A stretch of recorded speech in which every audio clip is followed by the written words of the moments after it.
اسی طرح حقائق کی دنیا میں جو وجود ہے نا، یہ کبھی کہی نہیں بات، لیکن پتہ بھی نہیں ہوتا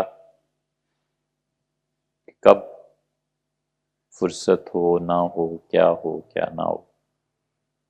پہلی مرتبہ کہتے ہیں کہ جتنا انسان کو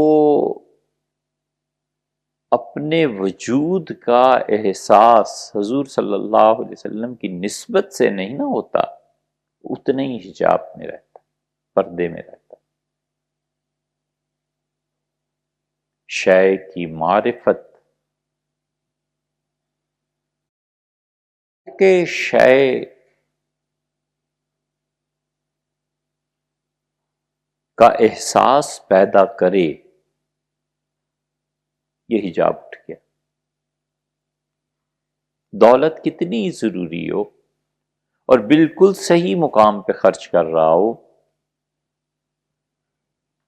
اگر یہ دولت احساس پیدا نہیں کرتی نا کہ یہ اللہ کا مال ہے، تو دولت بندے اور اللہ کے درمیان حجاب ہے، پردہ ہے۔ ڈاکٹر کا علم اگر یہ شعور پیدا کرتا ہے کہ فتبارک اللہ احسن الخالقین، کیا ہی برکتوں والی وہ ذات ہے جس نے اتنی اچھی چیز بنائی ہے انسان۔ انسانوں کی بھی قسمیں ہوتی ہیں، وہ انسان جن کے فیصلے اقوام کے تنزل اور ترفع، گرنا اور اٹھنا یہ پیدا کرتے ہیں نا، جن کے فیصلے ہوتے وہ بھی انسان ہی ہیں، اور گناہ ان سے بھی ہوتے ہیں اور حرکتیں ان کی بھی اچھی نہیں ہوتی، مگر کبھی کبھی ان کے یہ فیصلے مجموعی اعتبار سے انہیں فرشتوں سے بھی بلندتر کر دیتے۔ ان کی ایک ایک نیکی خدا کی میزان عدل بھر دینے کو کافی ہوتی، کیونکہ اس کا ایک فیصلہ سمجھداری کا، دانش مندی کا، خدا کے ہاں وہ قرب دلاتا ہے جو قرب عام آدمی کو تصور ہی نہیں ہے، پیدا ہی نہیں ہو سکتا۔ کہتے ہیں کہ ایک آدمی مالی تھا اور کام کرتا تھا باغ میں، پھر اس کے جی میں آیا کہ وہ اللہ تعالیٰ کی عبادت کرے، تو کھرپا اور پانی کا ڈول اور رسی سب چھوڑ چھاڑ کے ایک جگہ جا کے بیٹھ کے اللہ کو یاد کرتا رہا۔ ایک مقام تک پہنچا تو اس نے دیکھا کہ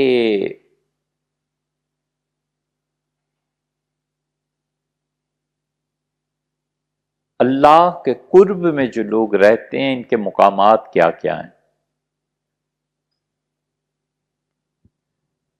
اللہ کا قرب، خدا کی طرف چلنا اور اس کے قرب میں، اس کے حضور میں پہنچنا، یہ کبھی کبھی سالک سے ہوتا ہے، ذکر، اذکار، مراقبات، اور کبھی وہ خود کھینچ لیتے ہیں، یہ جذب ہوتا ہے۔ جذب اور سلوک دونوں کا ایک اعتبار سے نتیجہ ایک ہی ہے، اور وہ قرب خدا بندی، اور وہ خود کھینچ لیں تو پھر راستہ ملامت کے کوچے سے گزرتا ہے۔ خود کھینچ لیں، یہ سمندر ہے، کیا بیان کرے گا کوئی؟ وہ خود کھینچ لیں تو ذلت کی راہ سے گزار کر اپنے تک پہنچاتے ہیں۔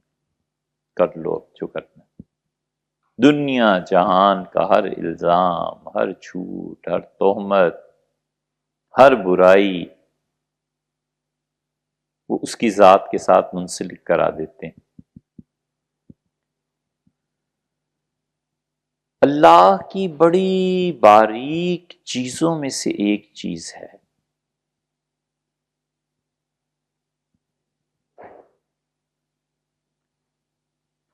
یہ جو ہدایت کا منبع ہوتا ہے نا، مرکز، ہر دور میں ہوتا ہی ہے۔ اگر نہ ہو تو خدا پہ الزام آتا ہے کہ آپ نے کوئی ہدایت کا سامان ہی نہیں بھیجا، ہم کیا کرتے؟ اس ہدایت کے مرکز اور منبع سے جو لوگ جڑے ہوئے ہوتے ہیں نا، ان میں سے جن لوگوں کو تقدیر نے جدا کرنا ہوتا ہے، اس ہدایت کے مرکز پر کوئی دھبا اسے نظر آتا ہے، اور یہ ہے امتحان کا وقت۔